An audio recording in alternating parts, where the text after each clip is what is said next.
3 నెలలు, తర్వాత మళ్ళీ ఇంకొక అమ్మాయి, ఇలా ఎంతమంది చంపుకుంటూ పోతారు? దీనికంటూ పరిష్కారం లేదా? ఇంకా ఆగదా ఇది? అంటే అటు లవ్ మ్యారేజ్ కదా, మళ్ళీ ఇంకో ఎఫ్ఐఆర్ పెట్టుకొని ప్రెగ్నెంట్ లేడీని 9 months డెలివరీ కాకపోతే 10 days వెంటిలేటర్ పైన ఉన్నా కూడా వదలలేకుండా చంపేసిండు. అంటే ఎటువంటి సైకో వాళ్ళు సైకో కాదు బ్రదర్, కామం.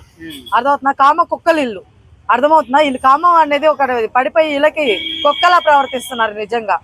నీకు నీ పిల్లం నీ పిల్లం దగ్గర దొరకని సుఖం నీకు ఇంకో ఆడదాని దగ్గర ఏం దొరికింది? నీకు ఏం దొరికింది అని పోతున్నావు నువ్వు.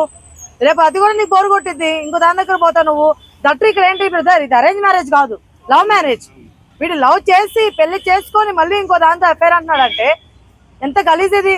మీరు చెప్పండి, అసలు ఎటుపోతుంది అసలు సమాజం? నాకు అర్థం కావట్లేదు దీని గురించి బ్రదర్. ఇంకో విషయం, మనం పోనీ మన వాళ్ళు జనాలు కూడా ఈ విషయాన్ని వదిలేదు, వైష్ణవ విషయాన్ని ఇంకా పోరాడుతూనే ఉన్నారు.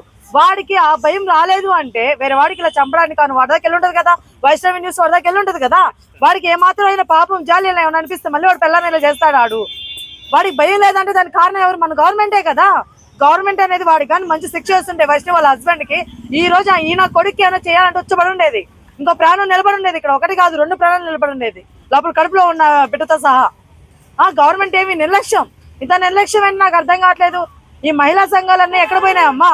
ఎక్కడ కూర్చొని ఉన్నారు వీళ్ళందరూ? ఇప్పుడు ఏం అడగదన్నారు అసలు నాకు అర్థం కావట్లేదు. అంటే రీసెంట్ టైమ్ లో జరిగిన వైష్ణవ్ ఇన్సిడెంట్ లో వాళ్ళ హస్బెండ్ అట్లా మోషన్స్ అవుతున్నాయి, హార్ట్ లో నొప్పి వచ్చిందని చెప్పి అంటే బందోబస్తు తోటి సెక్యూరిటీ తోటి హాస్పిటల్ తీసుకుపోయి ఆయన మంచి ఆరోగ్యంగా చూసుకుంటున్నారు. అదే శిక్షించాల్సిన పోలీసులే రక్షణ కల్పిస్తున్నారు ఆయనకు. శిక్షించాల్సిన పోలీసులు కాదు, శిక్షిస్తారు ఖచ్చితంగా పోలీసులు. గవర్నమెంట్ అనేది ఒక చిన్న మాట, ఒక్క మాట ఇవ్వమని చెప్పండి, అలా కొడుకులు ఎన్కౌంటర్ చేసి అనుకున్నాను. ఇప్పటికిప్పుడు హాస్పిటల్ లేపేస్తారు మన వాళ్ళు, 3వ మనిషి తెలియకుండా లేపేస్తారు పోలీసులు. అర్థమవుతుందా? వాళ్ళకి చట్టాన్ని వాళ్ళ చేతులకు ఇవ్వండి, వేరే 3వ కన్నా తెలియకుండా నాశనం చేస్తారు వాళ్ళు. అంటే దీని బేస్ మీద తీసుకుని ఇప్పుడు మీరు ఏదైతే అవునవును గత ప్రభుత్వం ఏదైతే ఉందో కేసీఆర్ గవర్నమెంట్, అవును అప్పుడు చూడండి దిశా ఇన్సిడెంట్ జరగని ఎన్కౌంటర్ లేపేశాడు. అలాంటి ప్రభుత్వం ఉండాలని కోరుకుంటున్నాను బ్రదర్. ఇప్పుడు కూడా సిపి సజ్జనర్ సార్ ఉన్నారు ఇక్కడ కూడా, రేవంత్ రెడ్డి గారికి కూడా అక్కడ దాకా వెళ్ళి ఉంటుంది న్యూస్ ఈ సోషల్ మీడియాలో. వైష్ణవి ఏదైతే ఇప్పుడు వరకు కూడా మాట్లాడలేదు, మొన్న సభలో మాట్లాడుతాను నేను న్యాయం చేస్తాను అమ్మాయి కంటిన్యూ తప్పితే ఆ రోజులు జరిగిపోతా ఉన్నాయి. కానీ ఇప్పటి వరకు అయితే యాక్చువల్ గా ఆయన ఆలోచన అదే బ్రదర్, ఆయనే కాదు ప్రతి ఒక్కరి ఆలోచన అదే. రోజులు గడిచిపోయే కొద్దీ విషయం అనేది కనుమరుగైపోతుంది అనుకుంటున్నారు. కానీ ఈసారి మన జనాలు అలా కాదు, గట్టిగా ఒక దాని మీద నిలబడి ఉన్నారు. వైష్ణవి దాని మీద నిలబడున్నారు. ఇప్పుడు ఈ రోజు అపర్ణ విషయం మీద కూడా నిలబడతారు. అర్థమవుతుందా? ఇలా అంటే మార్చ్ అనేది చాలా దరిద్రం అయిపోయింది మనకి. నిజంగా మన లైఫ్ లో అన్నింటినీ మార్చేస్తుంది. ఒక పక్క ఇవనే కాదు, ఒక పక్క గ్యాస్ ప్రాబ్లమ్స్, ఇంకో పక్క పెట్రోల్ ప్రాబ్లమ్స్, ఇంకో పక్క నిన్న ఈ రోజే ఇంకోటి బస్ ఇన్సిడెంట్ జరిగింది. యాక్సిడెంట్ అయ్యి 14 మంది చనిపోయారు, ఇంకా చాలా మందికి ఇంజూర్ అయ్యి ఉంది. సో మార్చి నిజంగా చాలా వరస్ట్ అయిపోయింది. మొన్న వాన, ఎండాకాలంలో వాన ఏందో నాకు అర్థం కాలేదు, పోనీ అది కూడా వడగల వాన అంట. సో ఇంత అంటే చాలా దారుణంగా ఉంది మనకైతే లోకం. దీనికి తగ్గట్టు గవర్నమెంట్ అనేది యాక్షన్ గట్టిగా తీసుకోవాలని కోరుకుంటున్నాను. నిజం చెప్తా, గవర్నమెంట్ కి మేము సవాల్ ఇస్తున్నాం. ఇది అర్థమవుతుందా? పోలీసులు కాదు గవర్నమెంట్ మారితే పోలీసులు కాదు ఎవరైనా మారుతారు. గవర్నమెంట్ మారినంత వరకు, కొత్త రూల్స్ తీసుకురానంత వరకు ఎవడే చేయలేడు. ఇంకోటి, మీరు ఇలా చేయనందువల్లే వాడిదేముంది తీసుకెళ్లాడు, వాడు లొంగిపోయాడు, వాడు కూర్చొని మేపుతున్నారు, నాదేముందులే బొక్క అని చెప్పి నా కొడుకు వచ్చాడు ఈ రోజు.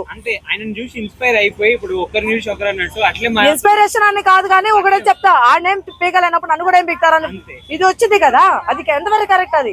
అది కరెక్ట్ కాదు. అర్థమవుతున్నా? రూల్స్ మాట్లాడాలి. నిజంగా రాఖీ మూవీ గుర్తొస్తుంది.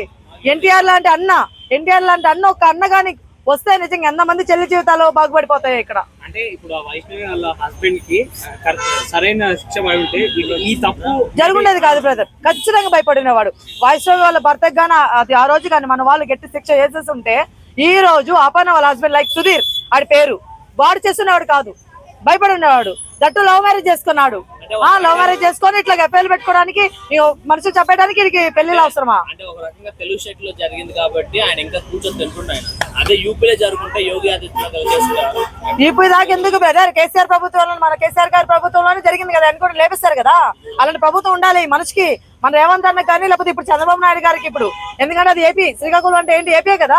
ఇప్పుడు చంద్రబాబు నాయుడు గారు రియాక్ట్ అవ్వాలి, పవన్ కళ్యాణ్ గారు కూడా రియాక్ట్ అవ్వాలి. వైష్ణవి ఇష్యూలో రేవంత్ రెడ్డి గారు ఫెయిల్ అయిపోయారు అని చెప్పి ఓపెన్ గా అర్థమవుతుంది. అవునవును, అదే ఇప్పుడు శ్రీకాకుళం ఇన్సిడెంట్ ఇప్పటికీ నేను అదే చెప్తున్నా. నేను పవన్ కళ్యాణ్ ఫ్యాన్ అండి. పవన్ కళ్యాణ్ ఫ్యాన్ గా నేను ఫస్ట్ టైం పవన్ కళ్యాణ్ గారు క్వశ్చన్ చేస్తున్నాను. అన్నా మీరు ఈ అమ్మాయి విషయంలో మీరు ఖచ్చితంగా న్యాయం చేయాల్సిందే. ఇక్కడ తెలంగాణలో న్యాయం జరగలేదు, ఇప్పుడు కానీ ఏపీలో మీరు న్యాయం చేశారా వేరే లెవెల్ ఉంటుంది. ఒక్కొక్క నా కొడుకు ఎవడైనా ఇలా చెయ్యాలంటే ఉచ్చబోయాలి ఒక్కొక్క నా కొడుకు. అర్థమవుతున్నా? ఏ ప్రతి మగోడైనా సరే, ఆడపిల్లైనా సరే, ఎవరైనా సరే ఇలాంటి తప్పులు చేయాలంటే ఉచ్చబడాలి ఒక్కొక్కరు చెప్తున్నాను. మీకు ఇష్టం లేకపోతే వదిలేసుకొని బతకండి బయటికి వెళ్ళి, అంతేగాని మీరు చంపుకోవడాలేంటి? అందులో గర్భం 9 నెలలు ఎవడు కడుపోయా? మీ కడుపు మోస్తున్న అమ్మాయి. ఎన్ని కష్టాలు అమ్మాయికి, కష్టాలు పడి 9 నెలలు మోసి ఇంకా 10 రోజుల్లో నీ చేతుల్లో నీ ప్రేమకి, మీ ఇద్దరు ప్రేమకి ఒక ప్రతిరూపం అయిన బిడ్డని ఇవ్వబోతుంటే నువ్వు అమ్మాయిని బిడ్డని చంపేశావు. నువ్వు అసలు మనిషివేనా? మృగం. నువ్వు అసలు మృగానికన్నా దారుణంగా ఉన్నారు. మృగం అన్న ఆలోచిస్తుందేమో అనుకోమందరా. ఈ మనుషులు అసలు ఆలోచించుకుని అయిపోతున్నారు. ఈ మనుషులకి, నా కొడుకులకి ఏం పట్టిందో నాకైతే అర్థం కావట్లేదు. చాలా వరుసగా ఉన్నారు. ఈ ప్రభుత్వం మారాలి, ఈ రూల్స్ మారాలి. అసలు వరుస అంతే.